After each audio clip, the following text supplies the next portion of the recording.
Bienvenue dans cette nouvelle édition de l'Africa Newsroom, votre émission de décryptage de l'actualité africaine. Au sommaire ce soir, le président tunisien Kais Saied a confié lundi 20 janvier à Eliès Farfar, ancien ministre des Finances, la tâche de former un nouveau gouvernement après le rejet par le Parlement le 10 janvier de celui présenté par Habib Djemli. Couper Internet semble être la nouvelle manie des régimes africains. En 2019, un bon nombre de pays du continent ont usé de cette méthode, surtout au lendemain d'élections. Conséquence des pertes sur le plan économique, estimées à plusieurs milliards de dollars. Et puis les zones construites aux abords de l'aéroport d'Abidjan, prochainement rasées. Sur place, la colère de plus de 7000 habitants du quartier d'Adjoufou. Avec nous sur ce plateau pour en parler, Makaïla Ngebla, journaliste et blogueur. Bonsoir, Makaïla. Bonsoir. Et Gracien Rukindikiza, notre éditorialiste. Bonsoir Gracien. Bonsoir Karine, bonsoir à tous. On démarre tout de suite avec l'actualité politique.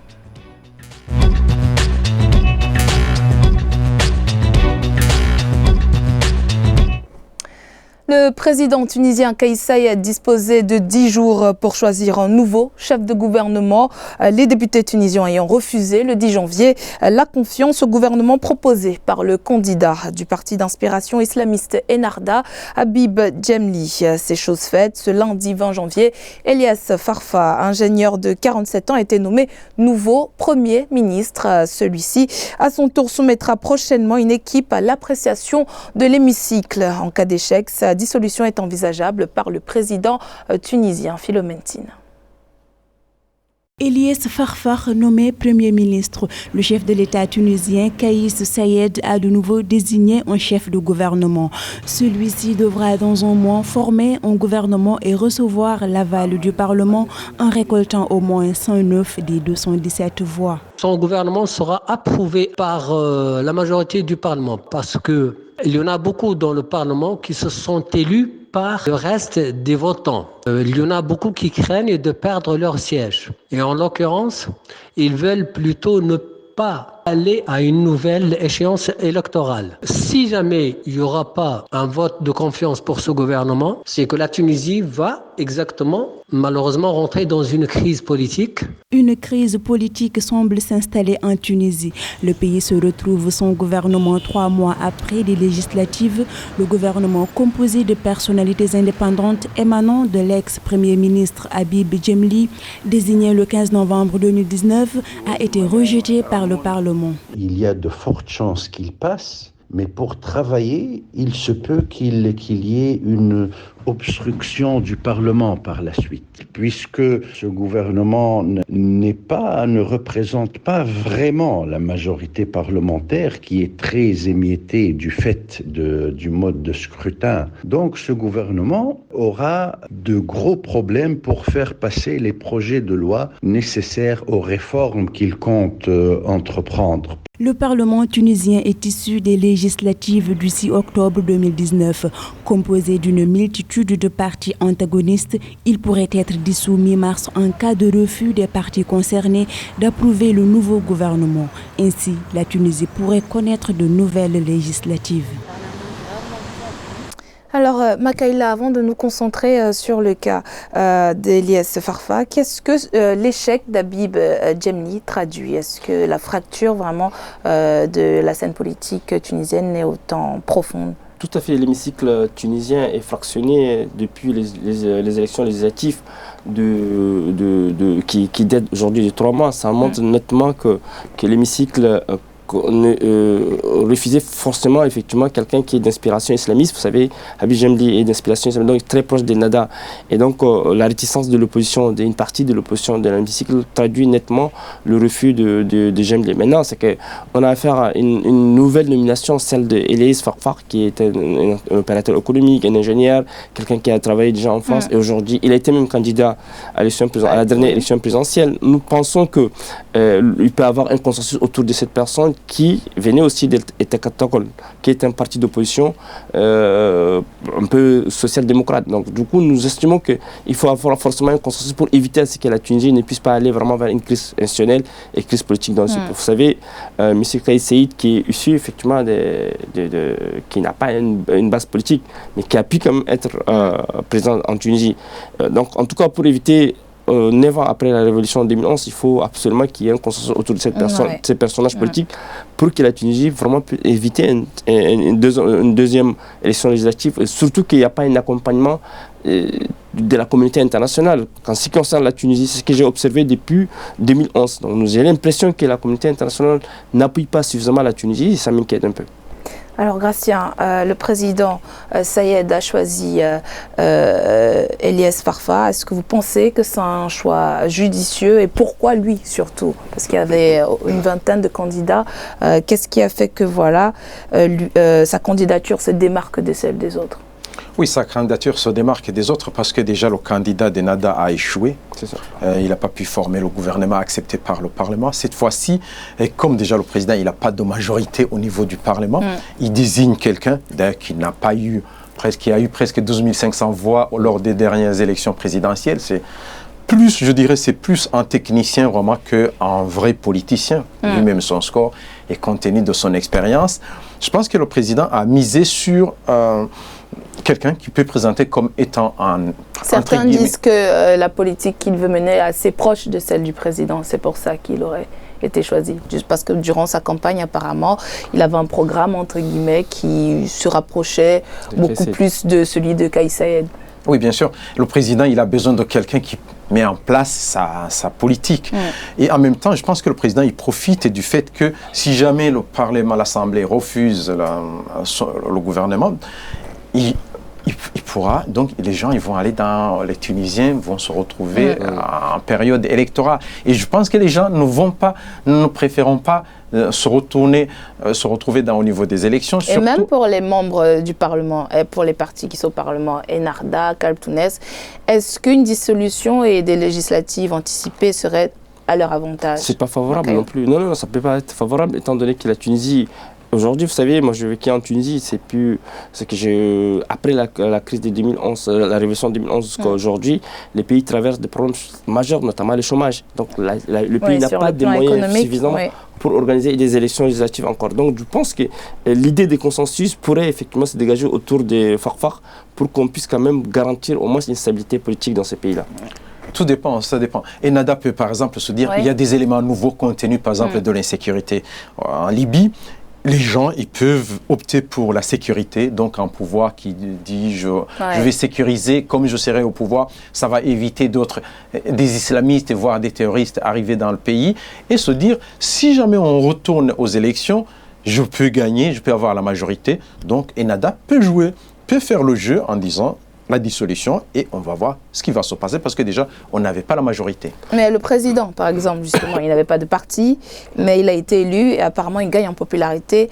Est-ce qu'il n'y a pas des chances que, justement, il y a un groupe se crée autour de lui et qu'il crée un parti et allant à ces législatives-là, il réussisse justement à avoir sa majorité au Parlement? À ce moment-là, pour Ennahda ou Kalb-Tounes, ça devient problématique. Justement, rien n'est exclu dans ces cas de figure. Si jamais la persistance d'Ennahda de pouvoir n'est pas acceptée de nouveau, Farfar certainement va consolider ou bien structurer l'opposition majoritaire à l'opposition qui est minoritaire au sein de l'hémicycle, structurer afin de battre Ennahda si jamais on va vers une élection. Donc en tout cas, je pense qu'Ennahda ne va pas s'aventurer effectivement cette fois-ci de refuser la deuxième proposition du président. Ils étaient un peu contre sa candidature quand même à Eliès Farfa, Ennahda et Kalb-Tounes. Justement parce qu'il n'est pas issu de leur formation, de leur idéologie politique.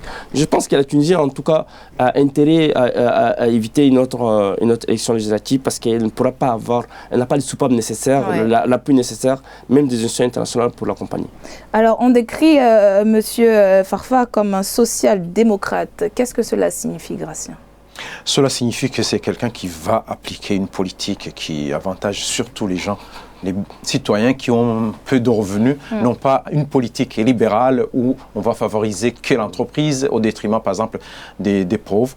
Donc, il y aura, par exemple, une politique liée à l'éducation, une politique de la santé, moins vraiment de politique très libéral, mais plus au niveau de...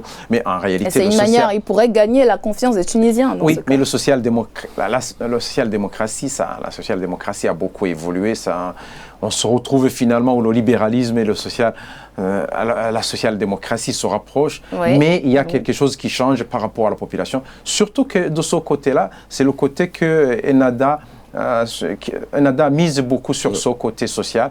Donc, si le Premier ministre mise sur ce côté, donc il pourra prendre des voix d'Ennahda lors des prochaines élections. Je partage la même analyse que Gratien. Effectivement, c'est que le problème de la Tunisie, principalement sous Ben Ali et après Ben Ali, c'est que le problème de chômage, le problème d'exclusion sociale. Aujourd'hui, on place à la tête du gouvernement un social-démocrate qui pourrait effectivement répondre aux attentes populaires. Et justement, sur cette base que M.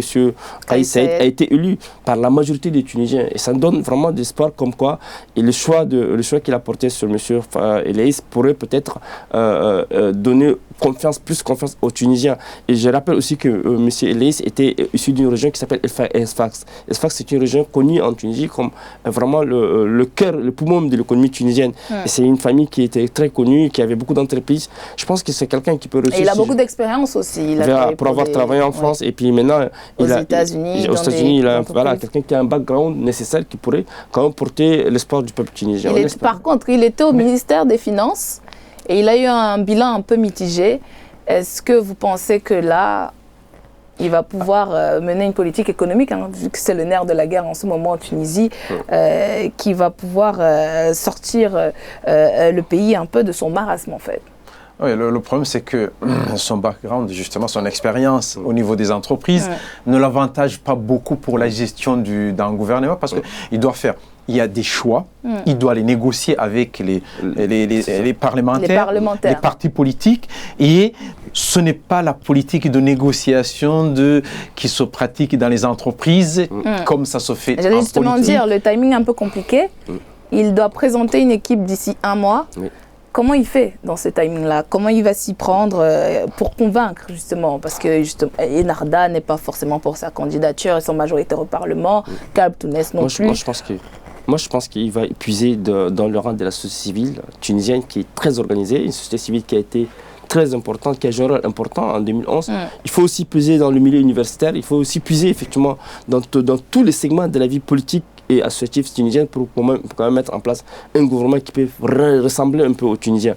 Moi, à sa place, je ferais comme ça et je pense que ça va peut-être atténuer l'ardeur des députés, que ce soit d'Ennahda, comme tu disais, ou bien des députés même de l'opposition qui sont représentés au sein de l'hémicycle. Mais ça, c'est une solution à court terme parce qu'à un certain moment, il va falloir... Pour durer, il faut qu'il ait le consensus de l'Assemblée. Je pense que ce qu'il va faire, il pourra mettre la société civile, mais je pense qu'il va chercher des gens, je dirais des techniciens, mais qui sont membres de ces partis politiques et des poids lourds pour donner des gages. Si jamais ils présentent une loi, qu'elle soit votée, parce que les gens d'Ennahda vont se dire on a quelqu'un qui est dans le gouvernement. Les autres partis, comme il y a plusieurs partis politiques, il devra faire une sorte de... il risque de devoir promettre des choses à des personnes, même s'il ne doit pas vraiment. Il doit nommer des ministres, et sur des ministres au poste régalien. Il doit faire des alliances, des deals. Je suis d'accord avec Gratien, sauf que sur un point que on va avoir une divergence d'opinion, c'est qu'au niveau de la Tunisie, le contexte est particulier. Pourquoi aujourd'hui on a assisté à l'arrivée même au pouvoir de Kais Saied? C'est l'échec des politiques dans ces pays-là. Et dès lors qu'il y a eu l'échec des politiques, les gens ne vont peut-être pas accepter si jamais Kais Saied Elias fasse des alliances avec justement... Moi, j'aurais aimé plutôt qu'il puisse, au sein de ce civil tunisien qui est déjà dynamique, qui a des capacités énormes, des gens comme Madame Radia Nasraoui, qui était brillante avocate sous Ben Ali, des gens qui ont vraiment porté le combat du peuple tunisien. Ceux-là, si tu leur confies, je pense que tu peux quand même garantir... Mais il est soutenu dans l'ARP par Taya Tounes, mais ce n'est que 16 députés. en soi, ils n'ont pas de poids. On va dire ça comme ça. Justement, la minorité de l'opposition au sein de l'hémicycle lui est défavorable. C'est qu'il faut tenir compte. Mais donc, je pense qu'il a intérêt, notamment, à appuyer, comme tu l'as dit, des techniciens, des gens qui sont quand même un peu neufs, et qui ne sont pas connus dans la sphère politique tunisienne et qui ont un parcours beaucoup plutôt propre pour rassurer le peuple tunisien. Mais c'est l'hémicycle qu'il faut convaincre. Il peut créer cette équipe-là, mais comment on convainc l'hémicycle, qui est constitué en majorité par Enarda, Galptounès. Comment vous... Le problème du peuple tunisien, c'est qu'il a voté plus. C'est un peuple qui se rapproche de la société civile, comme tu l'as dit. Mais c'est-à-dire que ça ramène au niveau des élections à voter pour plusieurs groupes, parce qu'on ne croit pas dans des grands groupes politiques. Et donc, du coup, on émiette l'Assemblée. Et de ce fait, pour former un gouvernement, pour appliquer même la politique proche de la société civile, il est presque impossible. Au moins, s'il y avait quelqu'un de la société civile qui émergé, là, on pourrait le dire. Mais aujourd'hui, en fait, le peuple s'est lié les mains par rapport à sa volonté. Parce qu'il y a beaucoup il va y avoir beaucoup de jeux de pouvoir derrière en un mois. Est-ce que c'est faisable, justement? C'est vrai, on est pris par un timing très très restreint et très très limité. Et je pense que, comme je disais tout à l'heure en entame, c'est qu'il faut dégager un consensus. Il faut qu'Ennahda aussi fasse vraiment savoir raison garder et faire en sorte de privilégier l'intérêt général au lieu de vraiment privilégier l'intérêt. Et vous pensez que la menace de la dissolution du Parlement pourrait justement les pousser à trouver ce consensus-là? Parce que la dissolution n'est pas forcément à leur avantage. Justement, ça ne pourrait pas être à leur avantage en ce sens que l'opposition pourra se restructurer et le peuple également tunisien pourra quand même être conscient cette fois-ci. Écoutez, on va peut-être voter pour une opposition qui peut nous sauver à l'Assemblée nationale. Et ils vont perdre un peu de leur, de leur pouvoir au sein de l'hémicycle. On va marquer une courte pause. On se retrouve dans quelques instants pour la suite de l'Africa Newsroom.